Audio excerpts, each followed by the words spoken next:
Hello students, आप सभी का मैं अपने YouTube चैनल धानी क्लासेस में स्वागत करता हूं। तो स्टूडेंट्स, आज के एक छोटे से वीडियो में हम लोग जानने वाले हैं लिंटिंग रिएक्टेंट या लिंटिंग रिएजेंट क्या होता है। तो स्टूडेंट्स, आपके लिए मैंने यहाँ पर कुछ बातें लिख दी, जल्दी से डिक्टेट करता हूँ मैं, फिर हम लोग इसको सॉल्व भी करेंगे और जानेंगे कि क्या होता है।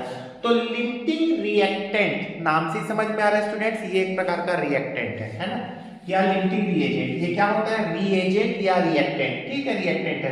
तो ये वो रिएक्टेंट है जो during the reaction completely consume हो जाता है। ठीक है, अब एग्जांपल से देखते हैं क्या होता है। पर ठीक है, आप कॉपी पेन ले लें और नोट्स बना लें। क्या है कि जो रिएक्शन चल रहा है उसमें जो रिएक्टेंट कंप्लीटली कंज्यूम हो गया उसको मैंने लिंटिंग रिएक्टेंट बोला है। ठीक है, अब आप सबको पता है कि किसी रिएक्शन में प्रोडक्ट बनता है।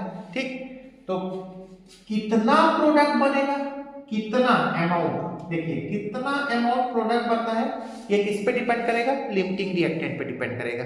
कैसे, क्यों, क्या, चलो एग्जांपल से देखते हैं। तो एग्जांपल के फॉर्म में मैंने दो क्वेश्चन लिख लिया है यहाँ पर। तो दो क्वेश्चन को बड़े ध्यान से देखेंगे। क्या है क्वेश्चन? क्वेश्चन समझते हैं। देखो, find the mass of CO2 form, CO2 कितना बनेगा। ठीक है, from complete combustion of 2 moles of carbon, 2 mole carbon ले लिया। ठीक, नेक्स्ट क्वेश्चन है find the mass of CO2 form from reaction between 2 mole of carbon. यहां तक तो पहला क्वेश्चन है, ठीक है ना, एंड 4 मोल ऑफ ऑक्सीजन। ठीक है, तो दोनों क्वेश्चन में डिफरेंस ये है स्टूडेंट्स कि इसमें आपको सिर्फ कार्बन दिया हुआ है और इसमें आपको कार्बन के साथ साथ ऑक्सीजन भी दिया हुआ है। दिख रहा है? ठीक है ना। चलो मैं इन दो क्वेश्चन को सॉल्व करता हूं।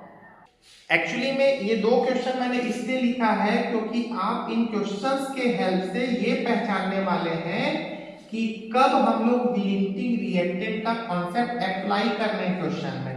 ठीक है, बहुत से बच्चे क्वेश्चन मतलब लिंटिंग रिएक्टेंट जानते तो हैं लेकिन कब किस क्वेश्चन में अप्लाई करना है वो नहीं समझ पाते हैं। तो चलिए क्वेश्चन नंबर 1 को देखते हैं। मेरे पास में सबसे पहले आपको एक रिएक्शन लिखना पड़ेगा, C+O2 gives CO2। कंबशन का मतलब ये है मैं कंबशन कर रहा हूं 2 मोल्स ऑफ कार्बन का, है ना, तो कितना CO2 मिलना है। तो मैंने एक सबसे पहले रिएक्शन लिखा। इस रिएक्शन से मुझे पता चल रहा है स्टोइकोमेट्रिक कोफिशिएंट 1 मोल कार्बन है, 1 मोल ऑक्सीजन है, इससे मेरे को 1 मोल CO2 बन रहा है। जो दिख रहा है वो मैंने कहा है। ठीक है, अब एज पर क्वेश्चन मुझे क्या दिया हुआ है? 2 मोल ऑफ कार्बन। तो ये वाली बात तो मेरे को क्या है स्टूडेंट्स? नोन है, ये मेरे को रिएक्शन से पता चला। अब गिवन क्या है स्टूडेंट्स? देखिए गिवन है 2 मोल ऑफ कार्बन से कितना मोल कार्बन डाइऑक्साइड बनेगा। तो बहुत सिंपल है भाई, है ना, बहुत ही सिंपल हो गया। 1 मोल कार्बन से 1 मोल CO2 बनता है, तो 2 मोल कार्बन से कितना मोल CO2 बनेगा? तो आंसर हो गया 2 मोल CO2। मैं तो एक्चुअली अभी आपको जस्ट कॉन्सेप्ट बताने वाला हूं कि बताने की कोशिश कर रहा हूं कि एक्चुअली लिंटिंग रिएक्टेंट होता क्या है ना।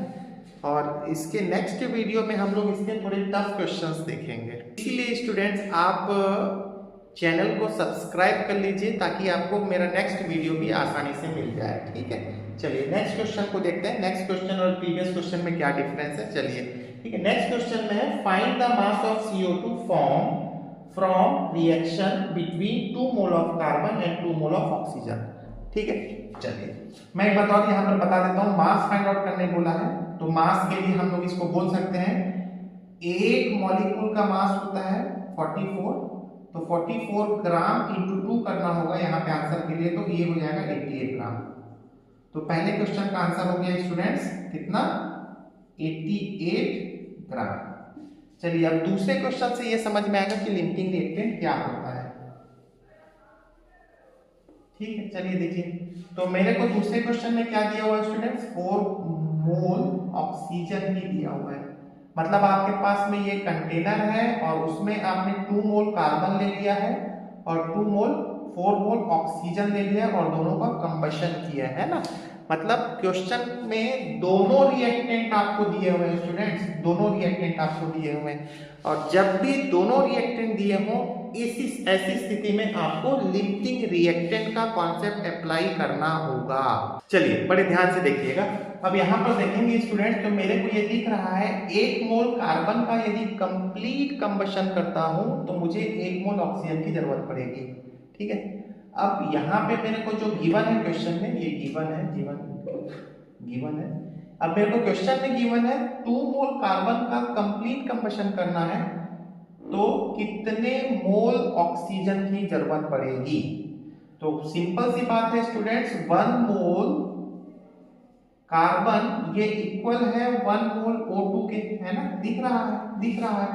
तो 2 मोल कार्बन के लिए कितने मोल ऑक्सीजन की जरूरत पड़ेगी। तो आप बोलोगे सर 2 मोल O2 रिक्वायर्ड, आपको इतने की जरूरत है। और आपने कितना सप्लाई कर दिया है, 4 मोल सप्लाई किया है। तो डेफिनेटली स्टूडेंट्स 2 मोल कार्बन को कंप्लीट रिएक्शन करने के लिए 2 मोल ऑक्सीजन की जरूरत पड़नी है, तो इसमें से तो 2 मोल बच जाएगा। मतलब कार्बन के 2 मोल को खत्म करना है तो ऑक्सीजन के 2 मोल की जरूरत पड़ रही है। आपने जबरदस्ती 4 मोल दे रखा है, इसका मतलब ये हुआ स्टूडेंट्स कि 2 मोल ऑक्सीजन एक्स्ट्रा है, टोटल 4 मोल है, मतलब 2 मोल कंज्यूम हो जाएगा, 2 मोल एक्स्ट्रा है। तो कंप्लीटली कौन कंज्यूम होगा, तो कार्बन जो है वो कंप्लीटली कंज्यूम होगा, है ना स्टूडेंट। तो ड्यूरिंग द रिएक्शन जो कंप्लीटली कंज्यूम होता है उसको मैं क्या बोलता हूं, लिमिटिंग रिएक्टेंट। तो कार्बन जो है स्टूडेंट्स यही क्या है, लिमिटिंग रिएक्टेंट। मैं LR लिख दे रहा हूं, लिमिटिंग रिएक्टेंट। कार्बन मैंने डिसाइड कर लिया, जो एक्सेस में है इसको भी ध्यान से समझ लेना, O2 ये क्या है स्टूडेंट्स, एक्सेस में है। तो जो एक्सेस में है, जो एक्स्ट्रा है, वो लिमिटिंग रिएक्टेंट नहीं है, वो बच जाएगा ड्यूरिंग द रिएक्शन। ठीक है, तो ये यहां तक समझ में आ गया। जैसे ही आपने डिसाइड कर लिया कि कार्बन लिमिटिंग रिएक्टेंट है, क्योंकि कार्बन कंप्लीटली कंज्यूम हो रहा है, तो प्रोडक्ट का बनना भी कार्बन पे डिपेंड करेगा। ठीक है, अब ये तो बिल्कुल आसान हो गया। अब आपको ऑक्सीजन से मतलब ही नहीं है, कार्बन डाइऑक्साइड का बनना सिर्फ किस पे डिपेंड कर रहा है स्टूडेंट्स, कार्बन पे डिपेंड कर रहा है।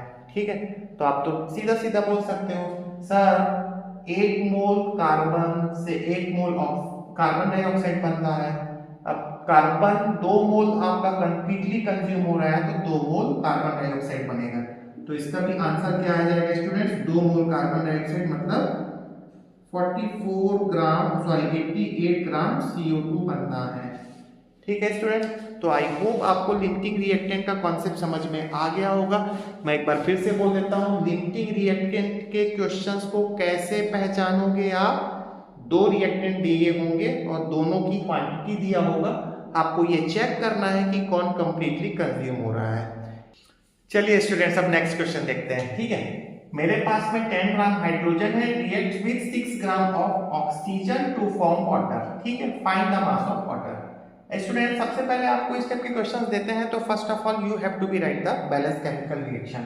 तो हाइड्रोजन रिएक्शन करता है ऑक्सीजन से, जिससे मुझे वाटर बना। रिएक्शन को बैलेंस करना होगा, तो हाइड्रोजन 2 है, ऑक्सीजन 2 है, ऑक्सीजन को 2 कर दिया और नाउ हाइड्रोजन बिकम 2। तो आई होप बैलेंस करना तो बड़ा आसान है, आपको आता होगा। ठीक है, यहाँ पर बैलेंस केमिकल रिएक्शन के बेसिस पे मैं ये बोल सकता हूँ students, 2 moles of hydrogen completely react with 1 mole of oxygen to form 2 moles of water, right? ठीक है, ये मेरे को नोन है बैलेंस केमिकल रिएक्शन से। नाउ यहाँ पे आपको ग्राम दिया हुआ है, मतलब मास से डील करना है। तो first of all we should convert this mole into the gram. Hydrogen H2 का मॉलिक्यूलर मास होता है 2, तो 2 2 4 ग्राम ऑफ हाइड्रोजन ये रिएक्ट करेगा ऑक्सीजन का 1 मोल मतलब 32 ग्राम ऑफ ऑक्सीजन, जिससे मेरे को क्या मिल रहा है स्टूडेंट्स, वाटर का मॉलिक्यूलर मास होता है 18 into 2 मतलब 36 ग्राम H2O मिलता है।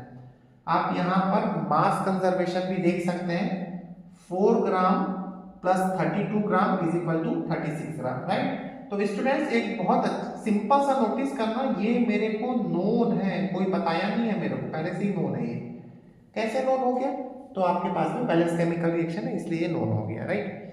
नाउ अब गिवन क्या है, आप गिवन देखिए, मेरे को क्वेश्चन में गिवन क्या है, मैंने 10 ग्राम हाइड्रोजन लिया हुआ है, वो रिएक्ट कर रहा है 64 ग्राम ऑक्सीजन से, तो मेरे को वाटर कितना बन रहा है ना।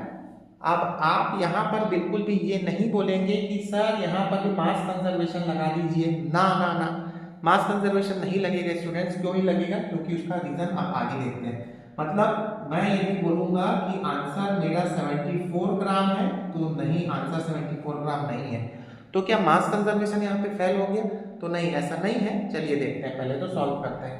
तो स्टूडेंट सबसे पहले आप ये देखिए कि आपको दोनों रिएक्टेंट दिया हुआ है, इसलिए आपको लिमिटिंग रिएक्टेंट का कॉन्सेप्ट अप्लाई करना पड़ेगा। कैसे करेंगे? तो आप बोलोगे सर 4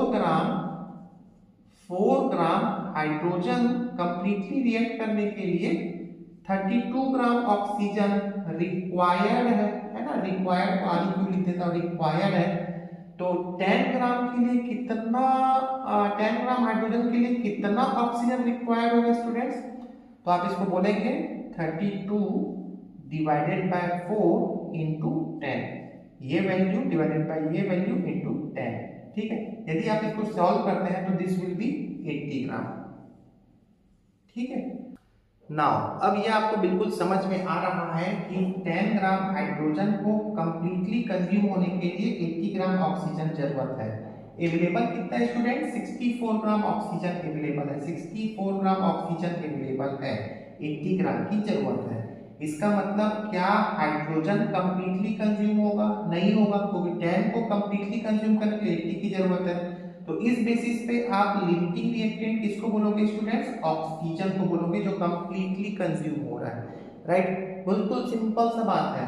अब यदि ऑक्सीजन कंप्लीटली कंज्यूम हो रहा है तो यहाँ जो प्रोडक्ट का बनना है वाटर, वो सिर्फ किस पे डिपेंड करेगा स्टूडेंट्स? ऑक्सीजन पे डिपेंड करेगा, ठीक है। अब आप हाइड्रोजन को 2 मिनट के लिए भूल जाओ, ठीक।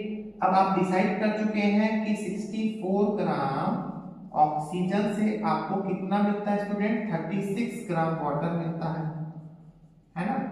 लेकिन मेरे को सॉरी बिल्कुल सॉरी, ठीक है। यहाँ पर आप बोलिएगा 32 ग्राम, देखो 32 ग्राम ऑक्सीजन से 36 ग्राम वाटर मिलता है, तो आप कहने वाले हैं 64 ग्राम ऑक्सीजन से कितना ग्राम वाटर मिलेगा, ठीक है। तो आप देख रहे हैं 32 से 64 हो गया, तो 36 से 72 हो जाएगा। ये 72 आप कैसे निकालने वाले हैं? तो 36 divided by 64 into 36 divided by 32 into 64, तो this will become 72 gram water, ठीक है। तो वाटर 72 ग्राम मिल गया आपको। अब थोड़ा एक और बात नोटिस करते हैं स्टूडेंट्स, वाटर आपको कितना मिला है स्टूडेंट? 72 ग्राम मिला है, 72 ग्राम वाटर मिला है। कितने ग्राम से मिला है स्टूडेंट्स? तो 64 ग्राम से मिला है। तो डेफिनेटली हाइड्रोजन कुछ ना कुछ तो यूज हुआ होगा, तो हाइड्रोजन कितना यूज हुआ होगा स्टूडेंट्स? तो 8 ग्राम यूज हुआ होगा। ये आपने कैसे बोल दिया? आप तभी तो बोलोगे सर 8 + 36 = 72 ग्राम वाटर, राइट। अब खुद सोचो, हाइड्रोजन का यहाँ पर 10 ग्राम आपने लिया था, 8 ग्राम कंज्यूम हो गया, तो आप ये बोल सकते हो क्या स्टूडेंट्स? 2 ग्राम हाइड्रोजन लेफ्ट बच गया, है ना। लास्ट में बोल सकते हैं भाई 2 ग्राम हाइड्रोजन बच गया। मतलब यहाँ पर सिंपल सा बात है कि एक्सेस में कौन था? हाइड्रोजन। लिमिटिंग रिएक्टेंट कौन था? ऑक्सीजन, जिससे वाटर आपको 72 ग्राम बन गया। तो आई होप यहाँ तक सारी बातें आपको क्लियर हो गई होगी। Thank you very much.